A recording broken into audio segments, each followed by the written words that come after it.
날 보내고 있고 전기 에너지의 소중함을 정말 피부로 느끼며 살죠. 여러분 어린 시절에 여러분 가정에 전기가 언제 들어왔어요? 대도시에 사시던 분들은 일찍 전기가 들어왔을 거고 산골에 사는 사람들은 상당히 늦게 전기가 들어오고 뭐 그러곤 했죠. 제 개인적인 경험으로는 제가 초등학교 1학년 갈 때 우리 시골 동네는 전기가 들어왔던 것 같아요. 초등학교 가기 전에는 호롱불 밑에서 살다가 초등학교 1학년 들어갈 때쯤 전기가 들어와서 그때는 백열전구밖에 없고 전기불이라고 해도 나중에 형광등이 들어가는데 싶고 이렇게 어쨌든 전기를 경험하지 못하고 살다가 이제 전기가 들어와서 이 신세계를 경험하며 사는 그런 기억들이 여러분들에게도 있을 거예요. 그 얘기를 좀 예화로 드리려고 하는데 그런 얘기를 100년 전 얘기인데요. 큰 부자였던 사람이고 검소한 한 여인이 아일랜드 해변에 큰 집을 짓고 살게 되었습니다. 큰 집이고 매우 검소한 사람인데 매우 큰 집을 지니고 살게 됐어요. 그러던 어느 날 그 동네에 전기가 들어왔어요. 전기가 들어온대. 그래서 이 여인이 전기공사 사무실에 가서 우리 집에 전기 좀 빨리 설치해달라고, 다른 동네 다른 집보다 우리 집 빨리 전기 설치해달라고 요구를 했습니다. 그랬더니 다행히도 전기공사 회사에서 그 사람의 부탁을 받아서 다른 집보다 일찍 전기를 설치해줬어요. 직원이 설치해주고 갔는데 몇 주 뒤에 직원이 그 집을 다시 찾아갔습니다. 전기 잘 쓰고 있어요? 그랬더니 예, 전기 잘 쓰고 있습니다. 근데 이렇게 직원이 들여다보니까 전기 일종 계량기가 적산 전력계가 몇 주 지났는데도 거의 돌아가지가 않아요. 거의 멈춰 있어요. 그래서 왜 이게 이렇게 멈춰 있느냐고 이렇게 물은 거죠. 그랬더니 그 여인이 하는 얘기가 저는 전기를 쓰긴 쓰는데 제가 원래 촛불을 좋아해서 저녁이 어두워지면 촛불 켜는 그 시간에만 전기를 잠깐 켰다가 촛불 딱 붙이고 난 뒤면 환해지니까 밤새 전기를 안 쓴다. 촛불 붙일 때 불편하니까 그때만 전기 살짝 켜서 불 붙이면 환하니까 그 뒤는 전기 안 쓴다. 그런 얘기를 한 것입니다. 여러분, 전기가 들어왔지만 촛불을 켜기 위해서만 사용했기 때문에 여인의 삶에 전기로 인한 새 삶의 어떤 그런 누림의 일들은 전혀 있을 수가 없는 매우 딱한 일이잖아요. 이 대단한 혁명인데도 그것이 들어왔는데 전기를 쓸 일이 없어요. 자, 여러분, 이야기 속에서 이런 질문을 한번 던져봅시다. 여러분 신앙적인 모습을 생각해 보세요. 우리는 하나님과 연결되어 있는가? 또 우리는 하나님으로부터 어떤 공급을 받고 살고 있는가? 이런 질문들이. 이 전기가 들어온 이 여인의 아일랜드 사는 이 여인의 삶의 이야기를 빗대어서 우리의 삶을 한번 생각해 보는 거예요. 신앙생활하는 내내 예수 믿고 구원받아 사는 우리들은 도대체 어떤 삶을 살고 있는지 이런 부분들을 생각해 보십시오. 예수님은 십자가에서 죽으시고 부활하셨습니다. 그래서 나는 죄의 용서함과 구원함을 받았습니다. 그러나 여러분, 여전히 예수님과 아무 상관없이 살고 있지는 않으십니까? 혹시 아일랜드 여인처럼 전기장치는 다 돼 있는데 전기는 통하지 않는 것은 아닌가? 귀한 것이 들어와 있지만 촛불 킬 때만 잠깐 켜고 불 딱 내리고 여전히 구원받아 사는 우리들이지만 주님과 연결되어 있는 놀라운 믿음의 삶, 은혜의 삶을 살지만 예배드리러 와서도 주님과 차단하고 있는 내 모습은 아닌가? 예배드리고 나간 후에는 그냥 주님과 차단하고 살고 있는 우리의 신앙의 모습은 아닌가? 이런 생각인 것입니다. 하나님을 믿으면 거룩하게 살아야 한다고 하는데 과연 나는 거룩하게 삶을 살고 있는가? 많은 사람들이 하나님을 믿기 시작하면서 이런저런 고민들을 한 번쯤 해봅니다. 많은 고민들이 있는데 여러분 생각해 보세요. 나는 예수 믿고 변화됐는가? 변화돼서 어떤 삶을 살고 있나? 여전히 그런 삶을 유지하고 살고 있나? 이런 생각들입니다. 우리의 고민은 예수님에게 능력이 있느냐 없느냐는 절대 아닐 것입니다. 그렇죠? 그런 고민은 할 이유가 없습니다. 예수님에게 능력이 있으신지 없으신지 나는 잘 모르겠다. 그것 때문에 고민하십니까? 그러지 않죠? 예수님께는 당연히 능력이 있으십니다. 문제는 그 능력과 내가 연결되어 있느냐 하는 것입니다. 매일 예수님으로부터 오는 영적 능력이 내 삶에 전기처럼 통하고 있느냐 하는 것입니다. 사랑하는 여러분, 우리는 구원받는 순간에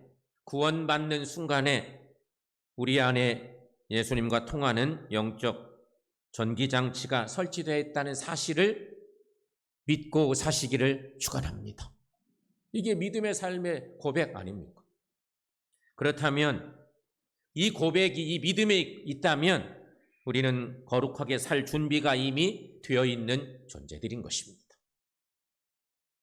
예수님을 구주로 영접하는 그 순간부터 거룩하게 살 수 있는 전기장치 같은 영적 전기장치 같은 이런 것들이 내 안에 있으니 이것을 활용하고 사는 것이 필요해요. 그런데 상당히 무지한 아일랜드 여인처럼 그렇게 살고 있는 내 모습은 아닌가 하는 것이죠.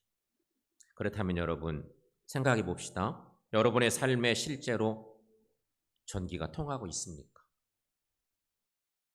하나님께서 주신 능력으로 여러분의 모든 삶이 잘 돌아가고 있습니까? 예수 내 구세주로 고백하고 사는데 여러 가지 삶의 일들이 생길 때마다 주님의 능력을 믿고 그 능력을 의지해서 주님의 귀한 은혜가 내 몸을 통과하도록 내 몸에서 역사하도록 삶을 살고 있느냐 하는 것이 가정생활에서 교회생활에서 직장생활에서 이런 영적 전기장치 같은 것이 돌아가고 있느냐.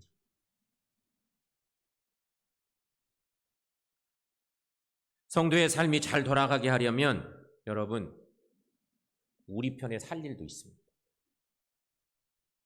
우리 편에 살 일이 있습니다. 그걸 아셔야 돼요. 우리가 할 일은요 이런 겁니다. 간단히 요약하면 이런 거죠. 예수 믿고 구원받은 이후 우리의 삶인데요. 예수 믿고 구원받은 이후 하늘의 영광을 바라보아야 한다는 것입니다. 이게 우리가 할 일입니다.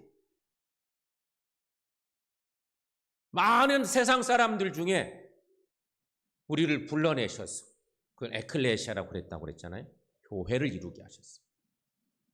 그래서 하나님의 자녀가 되어 살아요. 구원받은 이후에 우리의 삶은 어떤 삶인가? 뭘 목적하고 살고 있는가? 이게 분명하게 있어야 되는 거예요. 그것이 흐려지는 순간 우리는 신앙생활을 제대로 할 수가 없어요. 자, 그렇다면 여러분, 하늘의 영광을 바라봐야 된다고 하는 그것이 뭘까? 그것은 한마디로 말하면 예수 그리스도이십니다. 예수 그리스도. 이전에는 땅의 것들을 바라보며 땅의 것들을 소유하려고 안간힘을 썼습니다. 예수 믿기 전에는 그랬습니다. 그러나 이제는 땅에서 하늘로 관점이 달라져야 합니다. 예수님에 따라 관점이 바뀌고 가치가 달라지는 것이죠. 이것은 놀라운 변화의 일들인 것입니다. 땅이 하늘로 변하는 변화입니다. 순간이 영원으로, 죽음이 생명으로 변하는 변화인 것입니다. 그런데 많은 신앙인들이 착각하고 사는 것들도 많습니다. 여러분 생각해 보세요. 정말 예수 믿고 내가 얼마나 변화됐나? 그리고 살면서 나는 신앙생활 은혜 받았다고 하면서 그 은혜를 어떻게 간직하고 어떻게 살고 있는지 생각해 봐야 되는데, 많은 신앙인들이 착각하고 있는 것들이 있어요. 그것은 뭐냐면 부지런히 죄와 싸우면 죄를 이길 수 있다는 생각인 것입니다. 맞는 것 같지만 틀립니다. 당연히 부지런히 죄와 싸우고 살아야 되겠지만, 우리는 늘 생각할 때 하나님의 자녀가 되었으니 부지런히 죄와 싸우면 죄를 이길 수 있다고 생각할 수 있습니다. 그러나 여러분, 우리는 경험으로 알고 있습니다. 그동안 신앙생활 하면서 경험한 것들이 많죠. 우리는 경험을 통해 죄와 싸우면 싸울수록 죄에 지는 일들을 얼마나 많이 경험했는지 알고 있습니다. 그렇다면 여러분, 이 죄를 이기는 방법이 뭘까요? 죄를 이기는 방법. 그것은 죄와 싸우는 것이 아니라 하나님 아버지를 바라보는 것입니다. 바로 그것입니다. 그런데 우리는 하나님 아버지를 바라보는 일을 등한히 하고 죄와 직접 싸워보려고 노력할 때가 많고요. 그러다가 깨지고 망가지고 좌절될 때도 있는 거죠. 여러분, 죄와의 싸움은 싸울수록 힘든 싸움이 많습니다. 따라서 죄와 싸우지 마시고 하나님께 나아갈 수 있으면 되는 것입니다. 하나님의 자녀들이 온전하게 하나님을 바라보고 하늘의 영광을 사모하고 주님께 나아가는 것이 필요한 것입니다. 혹시 여러분에게 끊지 못할 죄가 있으십니까? 지금 현재. 죄를 끊으려고 하지 마시고 오히려 하나님께 담대하게 나아가십시오. 술, 담배 못 끊는 분이 계십니까? 예수 믿고 구원받아 살지만 습관이 있었기 때문에 이거 못 끊고 힘들어하는 성도들이 있습니다. 인터넷이나 스마트폰에 중독되어 있으십니까? 세상의 재미를 못 끊고 있으십니까? 비신앙적인 것에 중독되어 있지는 않으십니까? 그러나 여러분의 진짜 문제는 끊어야 할 것을 못 끊게 한 게 아니라 하나님을 바라보지 못함에 있다고 하는 것입니다. 하나님의 자녀들이잖아요. 예수 믿고 구원받아서 하늘 백성으로 살아가는 우리들이잖아요. 그런데 진짜 끊어야 될 것 많이 있겠지만 그거 끊는 문제보다 더 중요한 것은 내가 하나님의 자녀로서 정말 하나님을 바라보고 살고 있는가? 하나님을 의지하고 살고 있는가? 내 모든 것들을 주님을 사모하며 주님께 맡기고 살고 있는가? 주님을 제대로 바라보지 못하는 것들이 많기 때문에 이 많은 죄악의 자리에서 벗어나지 못하고 있다고 하는 거죠.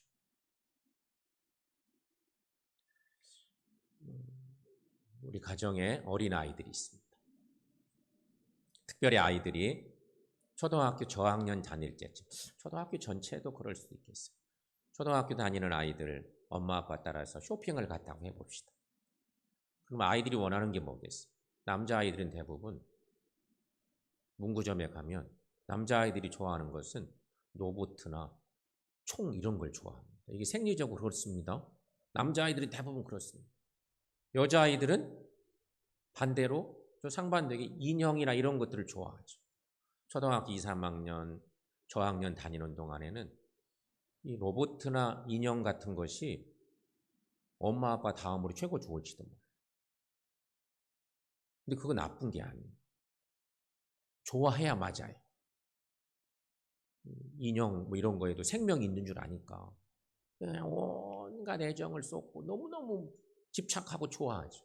그런데 여러분, 아이들이 조금 성장하잖아요. 초등학교를 마치고 중학생쯤 됐다.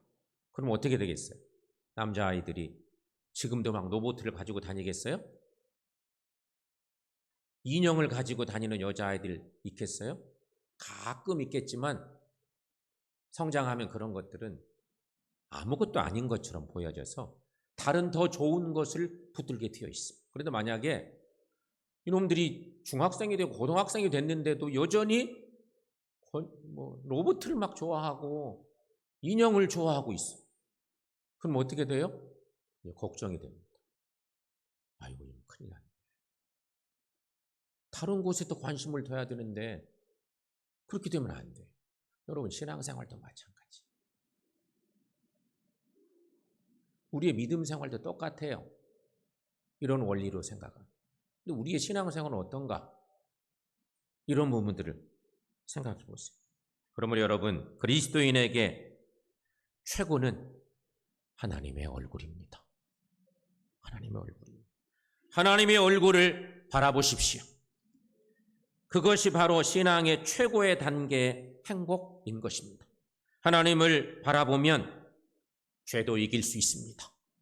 하나님을 바라보시면 나쁜 습관도 끊어지고요. 하나님을 바라보시면 거룩한 삶을 살 수 있게 된다고 하는 것입니다. 근데 예수 믿고 구원받아 사는 우리들이 신앙의 초보 단계쯤에서 머물면서 하나님을 바라보는 일들을, 하늘의 영광을 사모하는 일들을 주저할 때가 많습니다. 아니, 그 단계는 안 가는 거예요. 그리고 내 방식의 신앙으로 굳어져 버리고 마는 우리의 모습들이 얼마나 많은지 몰라요. 이제 오늘 본문의 말씀을 좀 보려고 하는데요. 오늘 본문의 말씀을 보면, 오늘 말씀의 증거대로 보면 이런 얘기를 합니다. 거룩의 능력은 보좌에 앉으신 어린 양에게 있다. 딱 요약하면 그런 말씀입니다. 여러분 보고 있는 저 지도를 좀 참고해 보셔야 되는데, 오늘 말씀을 쓸 당시 사도 요한은 에베소의 감독으로 있다가 사도 요한이 에베소 교회의 감독으로 지냅니다. 80이 넘게까지 살았던 예수의 제자 중에 유일하게 장수한 사람이 사도 요한인데, 요한이 에베소 교회에서 감독으로 있으면서 이런 어려움을 겪습니다. 황제 숭배. 로마 제국에서 황제를 숭배하라고 하는 것들이 기독교인들에게 계속 압박으로 다가옵니다. 하나님을 예배하는 우리들에게 로마 제국이 황제를 숭배하라 자꾸 막 요구하는 것입니다. 사도 요한 같은 경우는 예수의 12제자 중에 유일하게 살아남아 있었고 엄청난 박해를 받습니다. 그런데 황제 숭배를 거부합니다. 3차례나 거부했다고 합니다. 계속 거부하고, 그러다 보니까 요한이 결국 요한을 죽이면 초대교인들이 막 벌떼처럼 일어날 거고 그런 문제가 생기기 때문에 요한을 죽일 수는 없고, 그래서 에게 한가운데는 반모섬으로 일종의 귀향을 보내는, 유배를 보내는 거예요. 80이 넘은 노인을 거기 보내는 것입니다. 요한이 거기서 기도 동굴에 들어가서 하나님께 기도하고 간구하다가, 그래서 하나님의 환상 중에 계시를 받은 말씀이 요한계시록 말씀이죠. 시대적 상황이 그렇게 어려운 때 계시록의 말씀을 우리가 이제 요한을 통해서 받게 되는 말씀인데, 결국 외딴섬 반모섬에 귀향 가게 된 사도 요한은 거기서 하나님께 기도하다가 하나님의 음성을 듣게 되는 것입니다. 그게 계시록의 말씀이에요. 요한계시록 1장 10절 말씀에는 저런 말씀이 있어요. 함께 읽어보겠습니다. 주의 날에 내가 성령에 감동되어 내 뒤에서 나는 나팔 소리 같은 큰 음성을 들으니, 하나님의 음성을 들으니, 죽기를 각오하고 하나님을 바라보고 황제 숭배라니 숭배할 수가 없잖아요. 그래서 그 노인 이 사도가 결국은 죽음을 각오하고 반모섬에 유배돼서 기도 중에 하나님의 성을 듣습니다. 성도 여러분, 고난의 때에 이런 음성을 듣는다면 모든 고난은 사라질 줄로 믿습니다. 하늘에서 들려오는 이 음성이 바로 영적 능력의 원천이었습니다. 그런데 요한은 음성을 듣기만 한 것이 아니라 환상도 봅니다. 하나님께서 환상도 보여주십니다. 그게 계시록의 말씀 속에 뒤에 쫙 나오는 내용들입니다. 요한계시를 우리가 소중히 여기기도 하잖아요. 근데 요한계시록의 말씀은 하나님의 자녀들이 어떻게 예배해야 되는지에 대한 말씀들도 정말 많습니다. 음성을 들었던 요한은 이제 환상을 보는데 계시록 1장 12절 말씀에 함께 읽어보겠습니다. 몸을 돌이켜 나에게 말한 음성을 알아보려고 돌이킬 때에 7 금촛대를 보았는데, 그리고 더 이어지는 또 말씀이 계시록 5장 오늘 본문으로 넘어오면 좀 긴 본문의 말씀이에요. 6절 7절도 함께 읽습니다. 내가 또 보니 보좌와 내 생물과 장로들 사이에 한 어린 양이 서 있는데 일찍이 죽임을 당한 것 같더라. 그에게 7 뿔과 7 눈이 있으니 이 눈들은 온 땅에 보내심을 받은 하나님의 7 영이더라. 그 어린 양이 나와서 보좌에 앉으신 이의 오른손에서 두루마리를 취하시니라. 아멘. 여기서 보좌가 바로 하늘의 중심을 얘기하고 있는 거죠. 그 보좌에 앉아 계신 분이 어린 양이십니다. 일찍이 죽임을 당한 어린 양이십니다. 요한계시록에 나오는 예수님은 일찍이 죽었다가 다시 살아난 어린 양 예수, 이렇게 증거되고 있죠. 여러분, 그 어린 양 예수님이 어떤 모습으로 계신가? 이것을 좀 생각해 보십시오. 이게 우리가 봐야 될 중요한 포인트이기도 합니다. 그 어린 양 예수님이 어떤 모습을 하고 계시는가? 6절 7절 말씀 거기 보면 자막에 눈여겨볼 것은 7 뿔과 7 눈을 가지고 계셨다. 성경이 증거하죠. 요한이 환상 중에 본 놀라운 하늘의 모습인데 7 뿔과 7 눈을 가지고 계십니다. 7이라고 하는 것은 우리가 잘 아는 것처럼 완전수의 상징적 의미입니다. 완전수 7. 그런데 뿔은 힘을 상징하고요, 눈은 지식 혹은 통찰을 상징합니다. 우리가 하나님을 늘 전지전능하신 하나님 이렇게 고백하잖아요. 근데 7 뿔 7 눈은 하나님의 전능하시고 전지하심을 의미하는 그런 표현입니다. 보좌에 앉으신 어린 양 예수는 전지전능하시다는 거죠. 보좌에 앉으신 어린 양은 모든 능력과 모든 지식을 가지신 분이십니다. 그는 일찍이 죽임을 당했으나 죽지 않으셨습니다. 그가 보좌의 중심에 서 있습니다. 그랬더니 어린 양을 향해서 예배하는 무리들이 있습니다. 성경에 그대로 증거되는 내용인데 보좌의 중심에 어린 양이 계신데 어린 양을 향해서 내 생물과 24 장로들이 찬양하는 내용이 있습니다. 내 생물과 24 장로들의 찬양의 소리.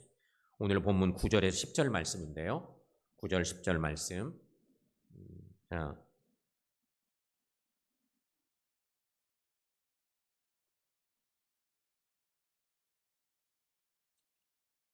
올려보세요. 그냥 9절 10절 함께 읽습니다. 그들이 새 노래를 불러 이르되 두루마리를 가지시고 그 인봉을 떼시기 죽임을 당하시 각 족속과 방언과 백성과 나라 가운데서 사람들을 피로 사서 하나님께 드리시고 그들로 우리 하나님 앞에서 나라와 제사장들을 삼으셨으니 그들이 땅에서 왕노릇하리로다. 아멘. 그리고 또 한 가지는 하늘 위, 땅 위, 그리고 땅 아래, 바다 위에 있는 모든 피조물들이 노래할 것이다. 이런 말씀도 있습니다. 그것은 오늘 본문 13절 말씀이 있는데 거기다 한번 읽어봅니다. 보좌에 앉으신 이와 어린 양에게 찬송과 존귀와 영광과 권능을 세세토록 돌릴지어다. 아까 찬양단과 함께 불렀던 찬양의 그 노래가 이 성경 말씀에 있는 그 내용이 찬양화된 건데요. 어린 양 예수는 십자가에서 피 흘려 죽으셨습니다. 하지만 죽고 끝난 것이 아니라 그 피로 우리를 사셨습니다. 그래서 그 피로 우리를 그의 나라 삼으시고 그의 제사장 삼아 주신 것입니다. 그래서 이제 우리는 하나님의 것, 하나님의 백성이 되어 살고 있는 것이죠.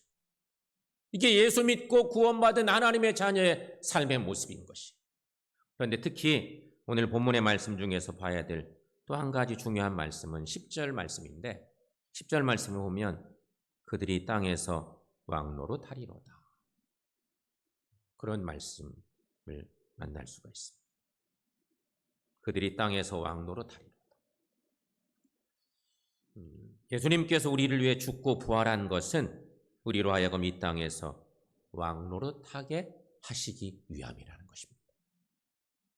이 사실을 믿어야 우리가 신앙적으로 힘을 갖고 살 수 있는 것입니다. 이 사실을 믿고 사실. 이 사실을 믿어야 거룩한 삶을 이 땅에서 누릴 수 있는 것입니다. 그런데 이 모든 축복이 어린 양이 앉아 계신 보좌에서부터 나온다고 하는 사실인 것입니다. 예수님은 능력이요, 부요, 지혜요, 힘이요, 존귀요, 영광이요, 찬송이십니다. 어린 양 예수님은 하늘 보좌에 앉아 계십니다. 거기서 우리를 통치하고 계십니다. 우리는 그의 핏값으로 산 백성이요, 제사장이요, 그의 나라들인 것입니다. 역사학자로 유명한 토인비는 역사의 연구라는 책에서 이런 유명한 말을 남겼습니다. 모든 역사는 껍질을 벗기고 보면 결국은 영적인 것이다. 이런 말을 남겼습니다. 그러므로 여러분, 보좌에 앉으신 분이 역사뿐만 아니라 우리 개인의 삶도 통치하심을 믿으시기를 축원합니다. 따라서 모든 사람들은 보좌에 앉으신 어린 양의 통치권 안에 있는 존재들이에요. 이 사실을 우리가 어떻게 고백하며 살까? 아까 6절 말씀 생각나죠? 그걸 떠올려 보셔야 되는데 어린 양에게는 7 뿔이 있다는 사실을 기억하셔야 돼요. 7 뿔은 능력을 얘기합니다. 7 눈이 또 있으세요. 어린 양에게는 7 눈이 있음도 기억하셔야 되는데 7 눈은 우리의 모든 것을 다 보신다. 우리는 신앙적으로 믿잖아요. 믿고 살잖아요. 근데 어린 양 예수님은 7 뿔과 7 눈을 가지고 계신 그런 주님이시다. 이 사실을 늘 기억하고 믿고 사는 삶이 필요한 거죠. 그 영이 결국 우리 교회와 우리 개인의 삶과 세상을 통치하시는 것을 믿고 사는 것입니다. 이것을 믿는 우리에게는 하늘의 능력과 땅의 권세가 주어짐을 기억하고 사시기를 축원합니다. 사랑하는 여러분, 이렇게 한번 따라해 보겠습니다. 우리는 어린 양의 능력과 권세를 갖고 있습니다. 다시 한번 크게 외칩니다. 우리는 어린 양의 능력과 권세를 갖고 있습니다. 아멘. 이것이 우리가 능력이 있어서 갖고 있는 게 절대 아니고 이 놀라운 능력과 권세를 예수님이 갖고 계신 거예요. 예수님이 갖고 계세요. 그런데 그것을 사도 요한이 80 넘은 노구의 예수의 제자가 황제 숭배 않겠다고 거부하고 유배 가서 하나님과 영적 교제를 나누다가 받은 놀라운 계시의 말씀 속에서 이것을 들려주고 있는 말씀. 하나님의 자녀된 우리가 어떤 삶을 살아야 될지 이것을 알려주는 중요한 말씀이기도 합니다. 그런데 우리는 여러분 어린 양의 능력과 권세를 갖고 사는 존재들이다. 예수님의 능력이 예수를 주로 고백하는 모든 사람들에게 임하는 것을 믿으시기를 축원합니다. 이 믿음이 있으시다면 우리가 살아야 될 신앙생활의 방법은 이런 방법을 써야 돼요. 앞으로 우리의 신앙생활은 하나님을 바라보는 것입니다. 하나님의 영광을 사모하며 사는 것입니다. 그것이 우리가 할 일이에요. 하나님의 자녀된 우리들이 신앙생활하는 동안 여러 가지 어려운 일 만날 때마다 그거 내가 해결해야지 그런 게 아니고 하나님의 얼굴을 사모하고 하나님의 영광을 사모하고 하나님을 바라보고 그렇게 사셔서 어린 양의 능력과 권세를 힘입고 열매 있는 삶을 사셔서 하나님을 높여드리고 주님께 영광 돌리는 삶을 살아가는 우리 모두가 다 되시기를 축원합니다.